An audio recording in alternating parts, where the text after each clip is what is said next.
क्या चढ़ा रहे हैं? और चंदन का मतलब क्या है? शीतलता, शीतलता होती। लेकिन वो क्या हो रहा था?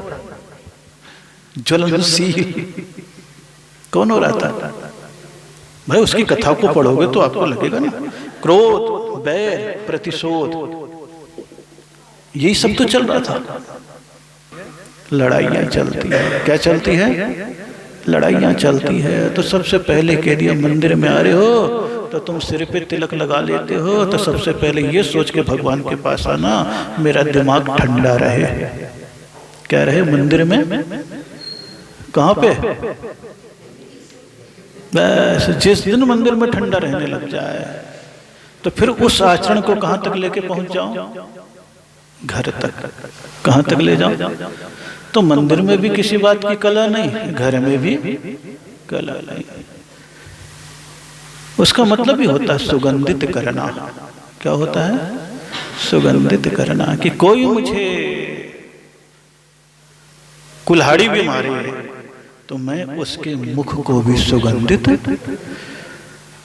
कोई मुझे कसाय से कुछ भी कहे मैं अपने सद्व्यवहार से उसके मन को भी बदल दूं। तब ये चंदन का भाव आएगा।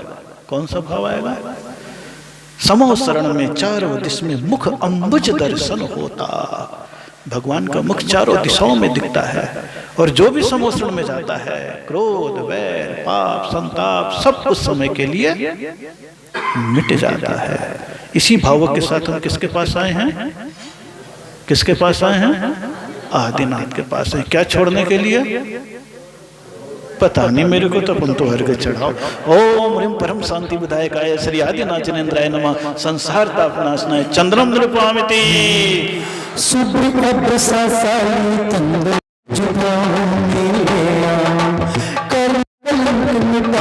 स्वामी सुख सिंह रंजाऊं आदिनाथ की दास गिरी से को आया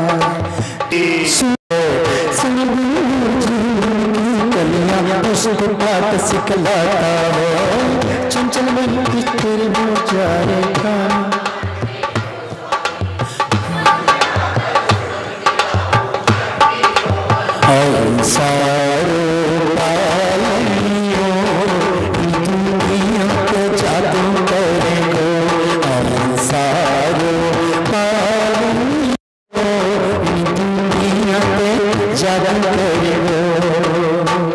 देख लो क्या बोल रहे हैं। एक एक द्रव्य प्रेरणा देता है। क्या देता है? केवल समझने की देरी है। यहां फूल से मतलब नहीं है, जिंदगी से मतलब है। अनित्य भावना भाने वाले लोगों के लिए कामबाण विध्वंसन आया है। कौन सी भावना? अनित्य भावना किसे कहते हैं? क्षण भंगुर। किसको बोलते? कोई भी चीज नित्य, तो तुम नित्य हो? बोले नहीं। पुष्प के समान सूर्योदय में खिला खिला संध्या में ये मुरझाता है। फूल सवेरे तो डाली में खिलता है और शाम को मुरझा जाता है। तुम्हारा भी जीवन है, बचपन में तो चमकता हुआ रहता है, बुढ़ापे तक देख लो लटके हुए, मुरझाए हुए, घसीटते हुए। हे प्रभु उठा ले। भगवान कहता कोई जरूरत नहीं, तुमको उठा के बोझा कहाँ ले जाऊं मैं। ये कहते पुष्प के समान सवेरे जब खिलता है तो सबकी निगाहें उस तरफ आ जाती है, और जैसे ही मुरझाने लगता है तो वही कीचड़ और गंदगी मचाता है। जीवन भी ऐसा ही है। कौन? सूर्योदय में खिला खिला संध्या में ये मुरझाता है। क्षण भंगुर जीवन की कलियां पुष्प पाठ सिखलाता है। फूल जो है वो यही सिखाता है। कामबाण विध्वंस के लिए है, क्योंकि जन्म भी है तो काम से हो रहा है, और बुढ़ापे तक संसार में जी रहे हो तो कामना से जी रहे हो। न तो तुम काम छोड़ पाते हो और न कामना। कामना का विसर्जन आपके भीतर से कहां होता है? कुछ नहीं होता। बस जिंदगी घसीट रही है, चल रही है। क्या हो रही है? जिंदगी चल रही है। लेकिन यहां पर क्या कह रहे हैं? हे प्रभु आपके पास आ गए, अब तो थोड़ी बुद्धि दो। जो मेरा मन काम और कामना में जा रहा है, तो क्या करो, चंचल मन स्थिर हो जावे। कौन सा मन? कौन सा मन? किसका मन? किसका मन? आपका मन। चंचल मन स्थिर हो जाए, काम बाढ़ में टो स्वामी। जहां जहां पूजा भक्ति करने लगता है तो संयम आने लग जाता है, अभक्ष का त्याग आने लग जाता है, दुनिया भर के लफड़ों से मुक्त होने लग जाता है। कहता प्रभु समझ गया हूँ, आपको मैं फूल ही नहीं चढ़ा रहा हूँ, अपने आपके मन को क्या कर रहा हूँ, सुमन चढ़ाकर सुमन खिलाऊं। किसको चढ़ाकर? सुमन मतलब होता है पुष्प, और सुमन का मतलब होता है निर्मल मन। उसको चढ़ा करके अपने भीतर को छोड़ो, भगवान के पास मत छोड़ो। भगवान के पास छोड़ने के साथ अपने भीतर के विकारों को, जब आप एक एक पूजा की लाइन पढ़ोगे तो आपको थोड़ा सा अलग सा लगेगा। द्रव्य के साथ भाव का संबंध बनाया गया है। द्रव्य तो निमित्त है, तुम्हारे निमित्त के कारण से उपादान को जागृत करने का भाव, और एक एक द्रव्य का संबंध होता है। इसीलिए यहां पर शब्द कह दिया, सुमन चढ़ाकर सुमन खिलाऊं, शक्ति दो अंतर्यामी। अंतर्यामी कौन है? भगवान। और तुम्हारे अंतर्यामी कौन है? तुम स्वयं हो। तुम जिस दिन अपनी आत्मा को समझा लोगे उस दिन सबसे मुक्त हो जाओगे, और नहीं समझाओगे तो इस थाली का चावल, इसके अलावा कुछ भी नहीं होगा। इसके अलावा कुछ भी नहीं होगा। एक एक अर्थ को पढ़ोगे तो बड़ा लंबा विषय है, लेकिन अपने को तो स्वाहा बोलना है। ओम ह्रीं परम शांति विधायक श्री आदिनाथ जिनेन्द्राय नमः। काम बाण विध्वंसनाय पुष्पं नृपामिति। जिनेन्द्राय नमः चुदार्य उपनाशनाय नैवेद्यं निरूपयामिति।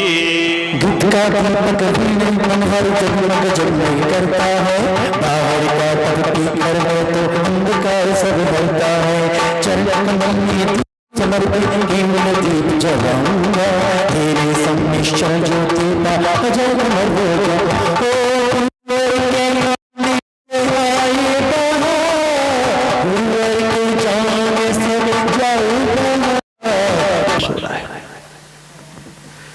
कहीं पर भी आपका पाप पास नहीं हो रहा है।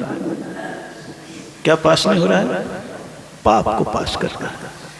उसके भीतर क्षमता आ जाएगी, तब ये भाव आ जाएगा। ओम ह्रीं परम शांति विधायक श्री आदिनाथ जिनेन्द्राय नमः। अनर्घ पद प्राप्त अर्घम निरूपयामिति। 33 सागर तक स्वर्ग में चर्चा में रहे।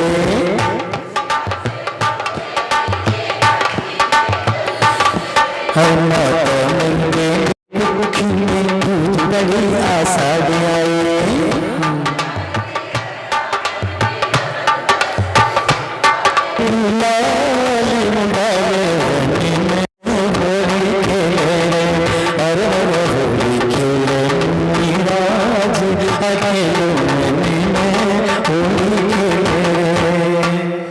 पारसनाथ भगवान कौन से स्वर्ग से आए थे? 14वें स्वर्ग से, प्राण स्वर्ग से। आदिनाथ भगवान कहां से आए थे? सर्वार्थ सिद्ध से। सिद्धशिला से कितने नीचे हैं?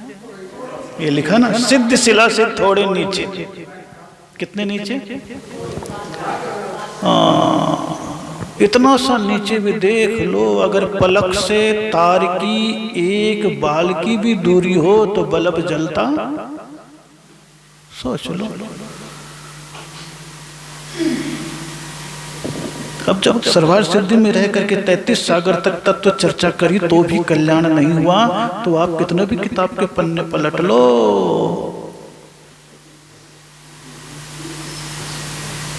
पन्ने पलटने से कुछ नहीं होगा। जिस दिन अपने आचरण का पन्ना पलट लिया, बस उस दिन तुम्हारा काम, बस यही कह रहे हैं। 33 सागर तक स्वर्गों में चर्चा में ही कहते ना लोग, हम तो बिल्कुल तत्व चर्चा में लीन रहते हैं। जब देखो तब किताब के पन्ने, आचरण के पन्ने नहीं पलटते। किसके पन्ने पलटते हैं? किताबों के पन्ने पलटते हैं। बोले नहीं, स्थिति तुम्हारी ऐसी है, सिद्धशिला से थोड़ी नीचे भक्ति में, और कुछ भी नहीं। लेकिन क्या माता मरु देवी, तो खैर आपको सबको मालूम है कब आए, कैसे आए, क्या क्या हुआ, मालूम है ना आपको। ओम ह्रीमास्तर के द्वितीयम गर्भ मंगल मंडिताय परम शांति विधायक श्री आदिनाथ जनेन्द्राय नमः अर्घं नृपामिति।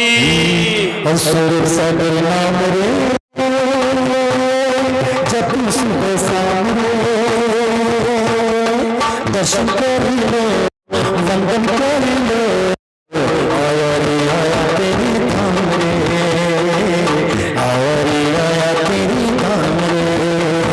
चौके बदलों में सुन पर अवतार हुआ, लोगों ने कर साथ से में उतार हुआ, शस्त्र सुवासित कलशों से पांडुगमन अभिषेक हुआ, अयोध्या की गली गली में खुशियों का अतिरेक हुआ। ओम ह्रीं चैत कृष्ण नवम्यं जन मंगल मंडिताय श्री शांति विधायकाय आदिनाथ जनेन्द्राय नमः अर्घं नृपामिति।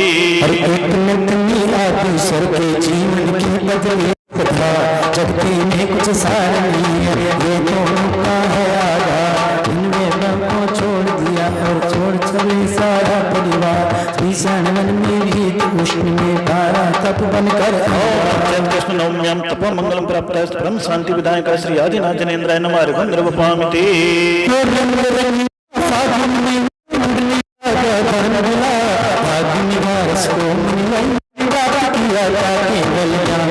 माघ कृष्ण चतुर्दश्याम मोक्ष कल्याण प्राप्त परम शांति विधायक श्री आदिनाथ जनेन्द्राय नमः अर्घं नृपामिति।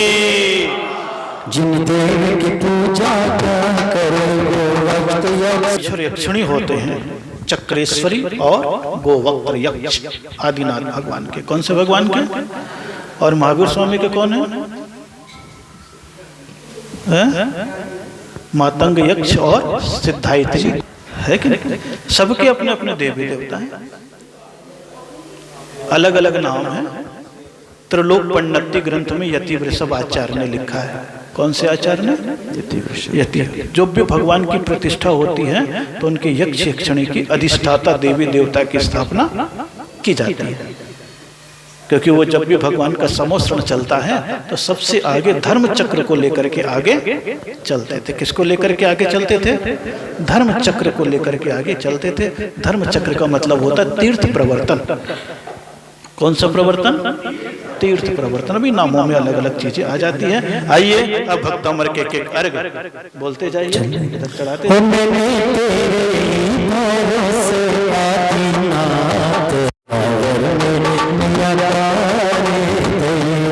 भक्तमर स्त्रोत है। कौन सा स्त्रोत है? ये वाले शायद आप पहली बार पढ़ रहे होंगे, क्योंकि भक्तमर के सैकड़ों पद्य अनुवाद हुए हैं। कितने हुए हैं? सैकड़ों। हिंदी, गुजराती, मराठी, तमिल, अंग्रेजी, जर्मन, फ्रेंच, सब भी भाषाओं में हुई। उसमें एक मेरा भी नंबर है। किसका नंबर है? मेरा भी नंबर है, क्योंकि मैं भी था तो ऐसे भक्तमर का हिंदी पद्य अनुवाद किया। जैसे कल्याण मंदिर का कहना, ये दिखा ना कल्याण मंदिर, देखो कल्याण मंदिर मोबाइल में बद्ध भेदी। इसका हिंदी में क्या जो कल किया था आपने, ये भक्तमर का किया जो आज कर रहे हो आप। तो आप दो दो लाइन पढ़िएगा, पूरा भाव आपको अपने आप समझ में आने लगेगा। मणि मुक्ता रत्नों से शोभित देव झुकाते माथा, पाप तिमिर में ज्योतित करता आदि युग के यही है भक्ता मर प्रणत मौली मणि। जो भक्त हैं वही अमर है, और दोनों मिला दो तो वही देवता है।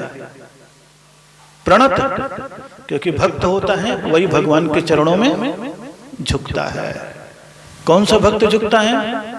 साधारण से साधारण भी, और विशेष में कौन होता है?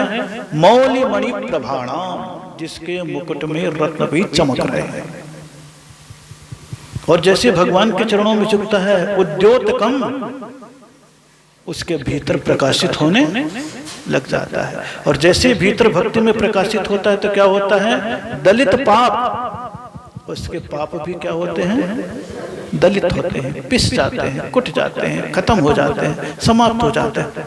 तमोवितानम, और उसके भीतर का अज्ञान अंधकार भी दूर हो जाता है। लेकिन किसका होता है? सम्यक प्रणम्य, जो मन वचन काय से भगवान को प्रणाम करता है। किससे प्रणाम करता है? और कहां प्रणाम करता है? जिन पाद किसके करता है? चरणों में। और कौन से भगवान के? युगम युगादा, युग के आदि में हुए हैं। वो हमारे लिए कौन है? वालंबनम, अवलंबन है, सहारा है। कहां के सहारा है? भव जले, संसार रूपी समुद्र में। कौन डूब रहा है? जनानाम। कौन डूब रहा है? हम। पतताम, पतित कौन है? हम ही हैं। बस इतनी सी बात है, और कुछ थोड़ी ना है। जिससे आप हिंदी में भी कह देते प्रभु पतित पावन मैं अपावन। ले दे के भगवान की भक्ति वहीं पे आएगी। कहीं पर पढ़ लो, इसी का आरोप है कि भव सिंधु में पतित जनों की रक्षा करते जिन भगवान, और श्री जिन चरण कमल में सुरीति से भाव सहित। सुरीति यानी सुरीति मतलब सम्यक प्रकरण में। आगे समझ में? चलिए, ज्यादा नहीं, चलते जाइए। ओम विश्व विघ्न के लिए महाविचक्षण सीता श्री आदिनाथ जनेन्द्राय नमः। रुद्रपामिति संग के ज्ञान से जन्मी तेरी स्तुति हुई प्यारी। सत इंद्र की स्तुति हो जग जन के हितहारी। भाव भक्ति से निरयकारी स्तुति आदि स्वामी की। करता मेरा रास्ता ईश्वर ज्ञान प्रकाश का एक लिंग महाविचक्षण सीता श्री आदिनाथ जनेन्द्राय नमः। रुद्रपामिति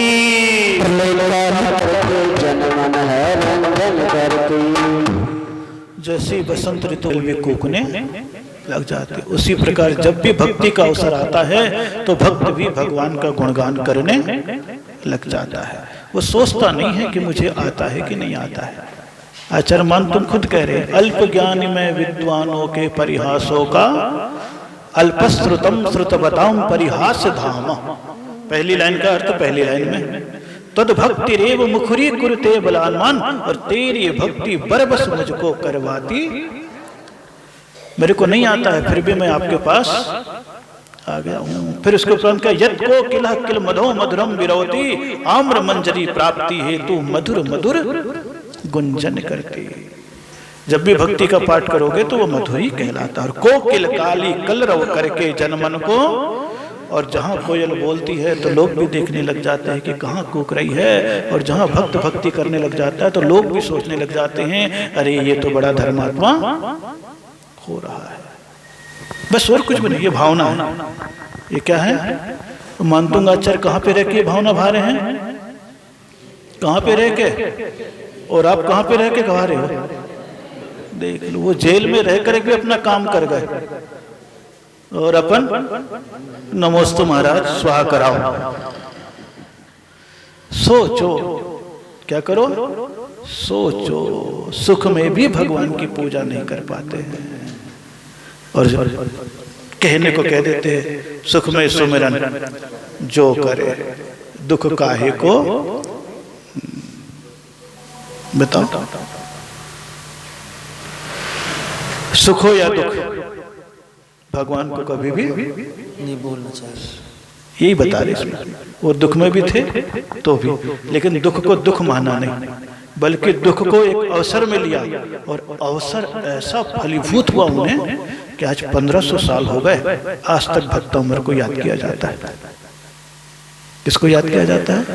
भक्त उमर को याद किया। ओम अयाचितार्थ प्रतिपादन शक्ति सहिताय क्ले महाविचक्षण सहिताय श्री आदिनाथ जनेन्द्राय नमः। रुद्रपामिति जब से गुरु जाने क्या हो गया, जब से गुरु में जाने क्या हो गया, वो सूरज सागर गुरु तेरा हो गया, वो सूरज सागर गुरु तेरा हो गया। क्लेमा विचक्षण सहिता भी काम अच्छा करो तो ये मत कहना मैंने किया। आचार्य मन तो कहते क्या बोलना? तव प्रभावात। किससे किया? तव प्रभावात। मैंने जो कुछ भी अच्छा किया है आपके प्रभाव से किया है, और जो कुछ भी बुरा किया है मैंने अपने दुर्भाव से किया है। जिस दिन इतना सोच लोगे ना, उस दिन फिर तुम्हारा मामला अपने आप ही शांत होने लगेगा।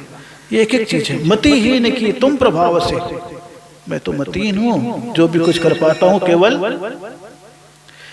यही चीज और कुछ भी नहीं है। एक एक चीज पढ़ते जाओ, आगे बढ़ते जाओ। ओम निमनिक संकट संसार दुख निवारण आय क्लीम महाविजक्ष सीता श्री आदिनाथ जिनेन्द्र नमः गंधर्पामिति। बर्तन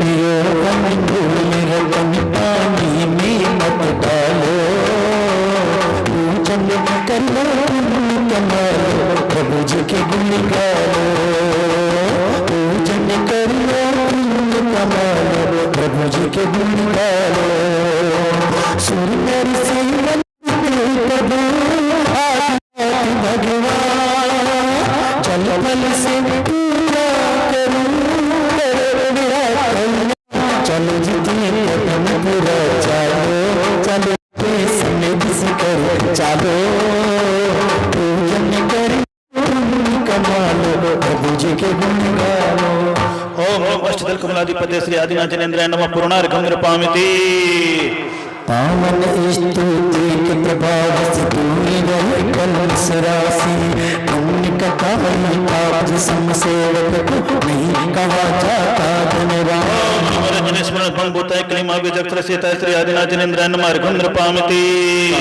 सूत्र की कर कर निर्माण तब देह महान, त्रिभुवन की सारी सुंदरता समा गई है तब कन्या, संकार विशुद्ध परम की तब रचना कर हुई खत्म, तेरे सुंदर दिखता है। सत्य क्लीमा विजक्ष सीता श्री आदिनाथ जिनेन्द्र नमः अर्घं निरूपयामि। विजक्ष सीता श्री आदिनाथ जिनेन्द्र नमः अर्घं निरूपयामि। क्लीमा विजक्ष सीता श्री आदिनाथ जिनेन्द्र नमः अर्घं निरूपयामि।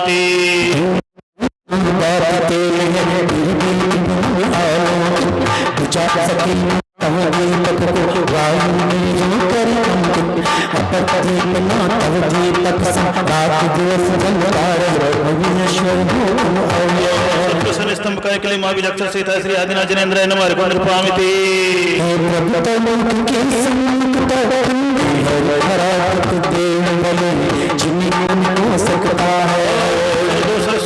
क्लीमा विजक्ष सीता श्री आदिनाथ जिनेन्द्र नमः अर्घं निरूपयामि।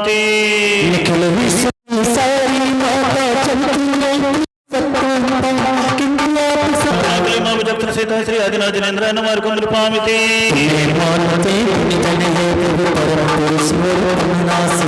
सूर्य से माते चश्मी में पाते तेरे चरण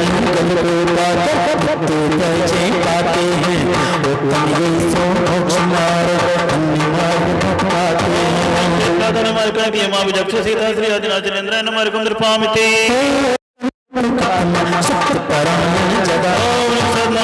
क्लीमा विजक्ष सीता श्री आदिनाथ जिनेन्द्र नमः अर्घं निरूपयामि।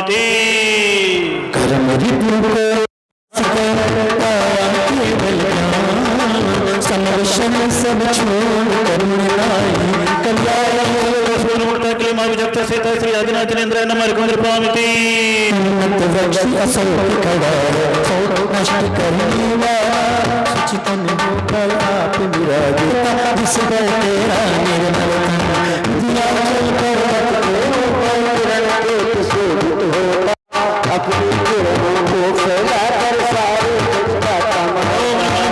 सिंहासन प्रातिहार्य क्लीमा विजक्ष सीता श्री आदिनाथ जिनेन्द्र नमः अर्घं निरूपयामि।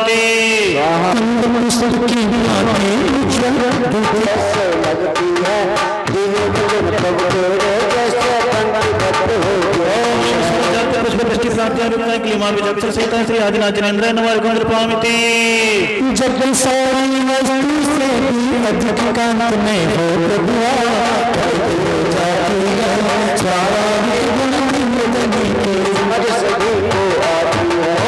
जलधर पटल गर्ज सर्वभाषात्मक योजन प्रमाण दिव्य ध्वनि प्राप्ति क्लीमा विजक्ष सीता श्री आदिनाथ जिनेन्द्र नमः अर्घं निरूपयामि।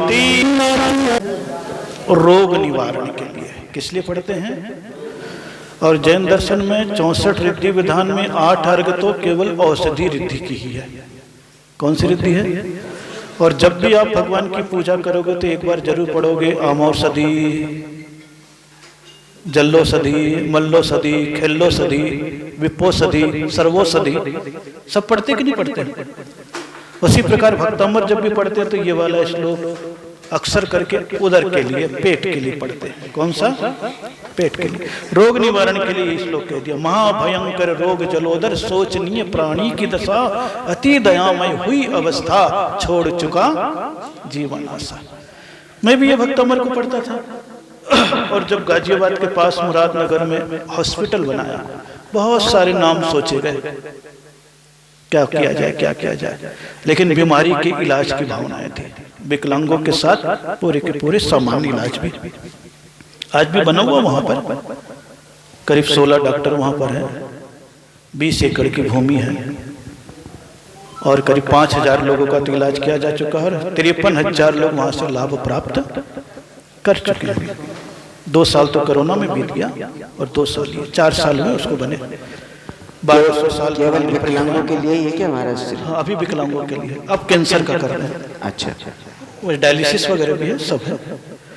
16 प्रकार की चीजें वहां पर, आंखों का भी है, ENT भी है, सब चीजें बड़े विस्तृत रूप में बना हुआ है।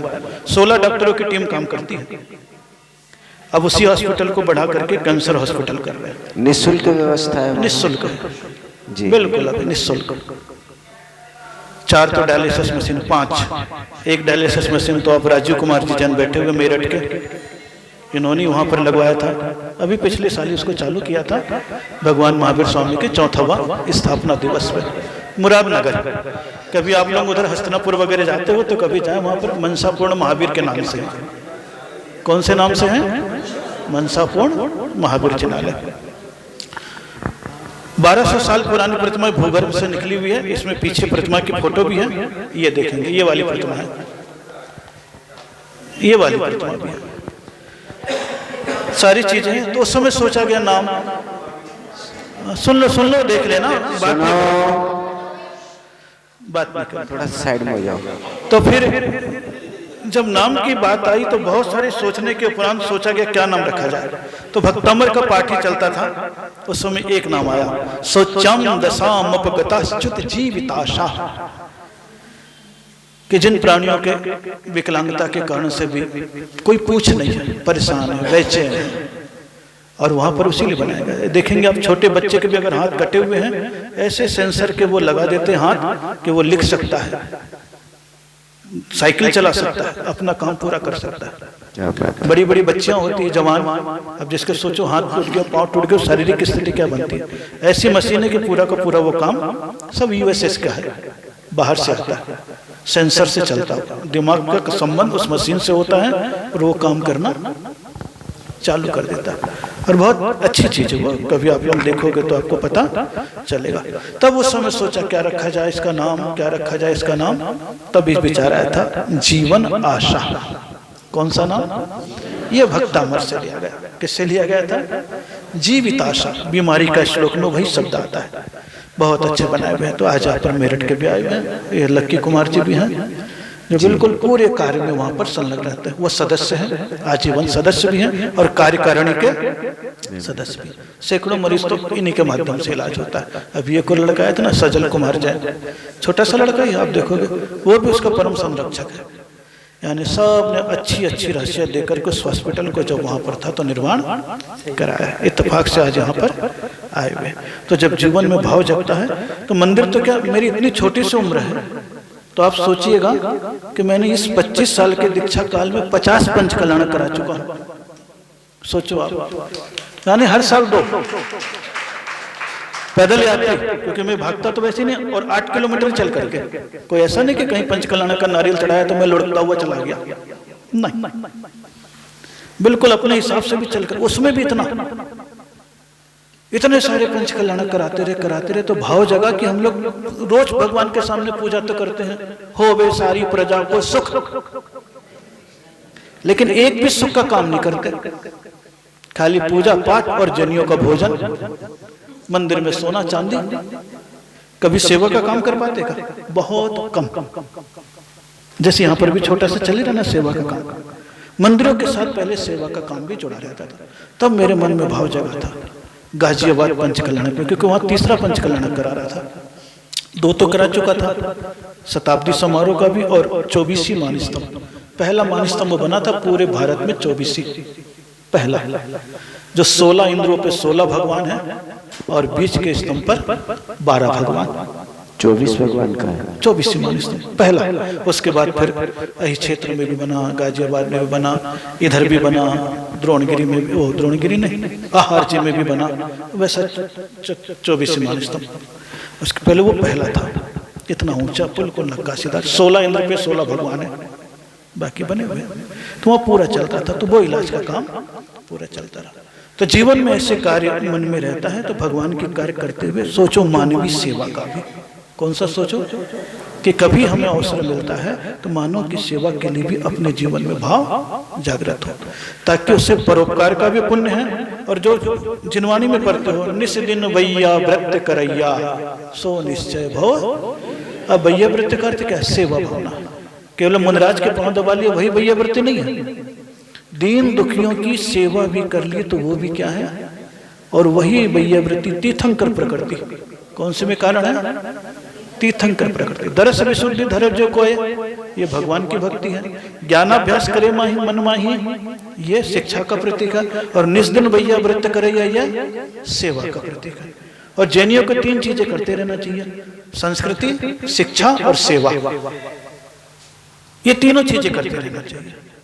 उस तरफ क्षेत्र में तो ऐसा बहुत सारे काम चलते रहे। शिक्षा के विद्यालय भी हैं, चिकित्सालय ये सबसे बड़ा बना है, और भारतवर्ष के हिसाब से बनाना अभी उसकी बहुत प्रगति है। यानी कि 27 राज्यों में 20 राज्यों के मरीज वहां पर आ चुके हैं इलाज के। कितने राज्यों के? 20 राज्यों के, यानी असम तक के भी आ चुके हैं, तमिल तक के भी आ चुके हैं, मणिपुर के भी आ चुके हैं। और एम्स में भी कई आर्मी के कभी विकलांग हो जाते हैं, वहीं पर रेफर कर देते हैं, उनको भी पूरा का पूरा अंग वहां पर दिया गया है। और ऐसे करके उन विकलांगों को केवल इलाज ही नहीं कराते, अगर पढ़े लिखे हैं और मजबूर हैं तो वहीं पर इतना अच्छा परिचय उन लोगों का है कारपोरेट जगत से कि करीब 350 लोगों को रोजगार भी दिला चुके हैं। क्या दिला चुके हैं? रोजगार। और मिनिमम 15,000 की नौकरी, मैक्सिमम 60, 70, 80 हजार तक पहुंच गए उनकी योग्यता से, उनको नौकरी भी दिला चुके हैं। एक एक विकलांग को लोग ऐसे अपने गोद लेते चले जाते हैं और उनका इलाज उनके माध्यम से हो जाता है। कई लोग तो वहाँ के सदस्य बन जाते हैं, तो सदस्य बन जाते हैं तो उनके माध्यम से भी इलाज चलता चला जाता है। अभी जयपुर में 4था अधिवेशन किया था पहली बार। सदस्यता शुल्क कोई निर्धारित है? 5 लाख रुपए जी सदस्य। फिर संरक्षक के परम वो बैठे हो ना सजल, वो भी उसके संरक्षक बना हुआ है। ये सब उधर ही के हैं लोग, अच्छा सब लड़के, हमारे पास लड़के ज्यादा हैं। युवा साथी बैठा हुआ भी अभी आया हूँ। ये तो मेरठ के, वो दिल्ली के। सजल भैया के लिए जोरदार ताली बजा दो एक बार। सजल भैया आ जाए। अच्छा आप चौके धोती पहन लिया? हाँ, नहीं। तो ये सब भाव जाते हैं ऐसे करके। और अभी जब यहाँ पर मीटिंग करी तो विचार जगह की और आगे बढ़ाना है, डायलिसिस तक तो आगे बढ़ेगा, बाकी और भी मशीनें आ रही हैं। कैंसर हॉस्पिटल बनाने का कोशिश है, 3 साल में उसका भी काम हो जाएगा। अच्छे अच्छे लोग जुड़ते चले जाते हैं, जिनकी रुचि सेवा भावना में होती है। मंदिर की रुचि वाले तो मुझे बहुत मिलते हैं, जरा सी बात करें अभी 24 के लिए तैयार हो जाएंगे लोग, तुरंत मंदिर मूर्ति के लिए हो जाते हैं। लेकिन साक्षात मानवीय सेवा के लिए बहुत विरले जीव ही तैयार होते हैं, जिनके मन में कहीं करुणा का स्रोत बहता है, सोचते हैं चलो उनसे ही कमाया है तो उनकी सेवा में लगा दो, क्योंकि इंसान से ही कमाते हो आप तो वो आपका कर्ज होता है, और थोड़ा सा सेवा में लगा दिया तो वो आपका फर्ज होता है। क्या होता है? जो अपने जीवन के कर्ज को फर्ज में बदल देता है उसके जीवन में फिर मर्ज नहीं आता है। क्या नहीं आता है? मर्ज, यानी रोग भी नहीं आता, क्योंकि अपने तो औषध दान भी बताया है कि जिसने औषध दान दिया उसके जीवन में कभी भी बीमारियां नहीं आती है, रोगों का निवारण भी होता रहता है। और ऐसा बता दिया है कि देख लो विशल्या ने औषध दान दिया तो कहा लक्ष्मण को भी शक्ति लगी, तो उसके स्नान के जल से ही वो रोग भी इतना मतलब पावनता आ जाती। आपके जीवन में भी ऐसे भाव जगते चले जाए। इसलिए ये लिखा, अति दयामय हुई अवस्था, छोड़ चुका जीवन आशा, ऐसा नर तेरे चरणों की धूल अमृत को लगाता है। अब वहां पर जो भगवान है मनसा पूर्ण, नाम उसका इसलिए लिखा मनसा पूर्ण, कि जो भी आपके मनसा हो। जीवन आशा का कोई स्ट्रक्चर है, कोई पुस्तक? हाँ, छोटी सी है। हाँ, स्ट्रक्चर है, बहुत अच्छा है। आप कभी जाओगे तो आप देखोगे, आपको पता लगेगा, बहुत अच्छा। क्या? हाँ, अभी 16 तारीख को विश्व विकलांग दिवस के अवसर पर वहाँ पूरा का पूरा विकलांगों का खेल होता है। 200-300 लोग खेल वाले विकलांग आते, बाकी तो जनरल जनता होती, अवार्ड वगैरह देते। अभी एक खेल वाले को दिया पूरा मशीन शरीर चलता, तो वो अभी विदेश में खेल के आया, तो कांस्य पदक जीत के आया है। कौन सा पदक जीत के आया है? कांस्य। और जब वो जीत के आया तब उसके बाद के जो खुशी और लोगों के जो भाव जगे, उसके करीब 8.25 लाख का ही पूरा शरीर का वो लगा था। क्या बात है। एक छोटा मोटा नहीं था, इतना बड़ा वो था। देखिए गुरुदेव 3 लाख तक का तो लगता ही कई लोग। गुरुदेव की इस प्रेरणा से हम लोग मतलब हर प्रकार से सहयोग कर सकते हैं, तन मन धन से। अकेले नहीं तो सामूहिक रूप से भी हम कर सकते हैं। कोशिश करेंगे कि जीवन आशा में हमारा प्रत्यक्ष अप्रत्यक्ष योगदान अवश्य हो। रहता है, बहुत सारे लोग होते हैं जिनके मन में भाव जगता है। बहुत सुंदर। दिनेश जी, अंजू जी की ओर से 51,000 रुपए की राशि जीवन आशा के लिए आज यहाँ घोषित की जाती है। हमें वहां से चल के यहाँ आया। मैं आपको ये भी बताना चाहूंगा कि इसकी जो उत्पत्ति हुई वो कैसे हुई। गुरुदेव ने अभी बताया कि गाजियाबाद में 3 पंचकर्णा किए थे, तो 2009 की बात है, 2009-2010 की, जब गाजियाबाद में पंचकर्णा चल रहा था, उस समय गुरुदेव का विहार हो रहा था। और गुरुदेव विहार के समय में दिव्यांग व्यक्तियों को सड़क पर देखा रेंगते हुए। गुरुदेव वहां कुछ पल के लिए ठहरे और तभी गुरुदेव के मन में ये विचार आ गया कि मंदिर तो तमाम बनते आए हैं और बनते रहेंगे, क्यों ना मानव सेवा के लिए कोई ऐसा कार्य किया जाए जिसमें वास्तव में इनका भलाई हो। और तभी से गुरुदेव ने ठान लिया था कि मैं कोई ऐसा काम करना चाहता हूं जिसमें इनका भला हो, और वो भी बिना किसी राशि के, बिना किसी खर्चे के। वहीं पे गुरुदेव के सानिध्य में ही गाजियाबाद के दान श्रेष्ठी जम्बू प्रसाद जी, अशोक जी, जैन सीए साहब वगैरह गुरुदेव के शुरू से ही भक्त रहे हैं, और गुरुदेव ने उनसे आज वो इतना अच्छा स्वरूप ले चुका है। हम तो बेशक वहीं के नहीं रहते हैं, तो हम तो जाना आना लगा ही रहता है, जो सोता करते हैं। मगर मैं आप लोगों से भी कहूंगा कि एक बार आए, देखें मंदिर, तो हम जाते ही हैं, वहाँ तीर्थ भी मिलेगा, मंदिर भी मिलेगा, और मानव सेवा का होने वाला ऐसा कार्य मिलेगा जो शायद ही आपको भारत में कहीं देखने को मिले। केवल उनको जो अंग लगाए जाते हैं वो तो लगाए ही जाते हैं, साथ में उनके साथ जो उनके घर का कोई एक जना आता है उनको भी रहने की वहाँ सुविधा दी जाती है। उनके खाने पीने का सारा खर्चा वहीं से जो सौरभ सागर सेवा संस्थान के तत्वाधान में ये कार्य किया जा रहा है वही सब वहन करते हैं। और आज तक लगभग 1950 लोगों को अंग लगाए जा चुके हैं। ओपीडी की मैं बात नहीं कर रहा हूँ, ओपीडी तो अलग है। जो ओपीडी कब बना था ये? हाँ जी, कब बना था ये? 2018 में इसका पंचकर्णक हुआ था। उसके बाद जो कोविड आ गया था, कोविड में भी जो कार्य किया जा सकता था वो किया गया। हॉस्पिटल कभी एक भी दिन बंद नहीं रहा। कुछ भी हुआ हो, कोविड की वजह से संख्या थोड़ी उस टाइम पे कम हो गई थी ऑब्वियसली, मगर 1950 लोगों का आज तक वहां पर इलाज बिल्कुल निःशुल्क किया जा चुका है। और अभी जैसे 16 और 17 को जो स्पोर्ट्स डे वहां मनाया जा रहा है वो भी बहुत अच्छे स्तर पर केवल और केवल दिव्यांग लोगों का ही वहां स्पोर्ट्स का आयोजन किया जाता है। खेलकूद की प्रतियोगिताएं आयोजन की जाती हैं, और उसी में से जो आगे बढ़ते हैं उनको आगे बढ़ने का भी पूरा जो भी समाज कर सकता है, जो भी सौरभ सागर सेवा संस्थान पूरे समाज के सहयोग के साथ कर सकता है वो करता है। तो मैं तो इसलिए आपसे जरूर अनुरोध करूंगा कि कुछ ना कुछ वहां पे किसी ना किसी रूप में अपना सहयोग तन मन धन से अवश्य दें, क्योंकि ये कार्य गुरुदेव ने बीड़ा उठाया है मगर फर्ज हम सभी का है। गुरुदेव कुछ नहीं करते हैं, गुरुदेव तो आशीर्वाद देते हैं, प्रेरणा देते हैं, सब कुछ होता गुरुदेव के कारण ही है। मगर फिर भी गुरुदेव भी केवल समाज के ऊपर ही कुछ कर पाते हैं। तो जो भी आपसे बन सके, जो भी सहयोग देना चाहें, जैसे भी करना चाहें, वो उससे जुड़े अवश्य। किस तरह से जुड़े वो आपके ऊपर है, मगर उससे जुड़े अवश्य। धन्यवाद जी गुरुदेव। क्योंकि जहाँ सेवा की वृत्ति बनी हुई है तो स्वाभाविक रूप से वह करुणा की बुद्धि से दूसरे लोगों का भी मन जेएनयू के प्रति झुका हुआ रहता है। हमारा पूरा समाज जीवन आशा का सदस्य जरूर बनेगा महाराज जी। हम इतना पक्का आज आश्वासन अपने मन में कर रहे हैं, अभी आपको नहीं दे रहे, हमारे मन में भावना बह रहा है। हम स्वाभाविक क्रम होता है। तो जिनके मन में जैसे अब यार तो कोई अल्ट्रासाउंड करता है, कोई कुछ तो मशीन भी हो जाती है, कक्ष भी हो जाता है, और कोई सदस्य भी बनते हैं, मन में जग गया तो बन गया सदस्य। डायलिसिस की तो बहुत आवश्यकता, बहुत देखते ना मरीजों को आजकल हर जगह 3 दिन में 5 दिन में उनके हो ही रहे हैं सारे मरीज, और बहुत महंगा पड़ता है जो जिनको बहुत करता, वही तो बता। तो वहाँ पर लोगों के मतलब अच्छा रूप आ गया।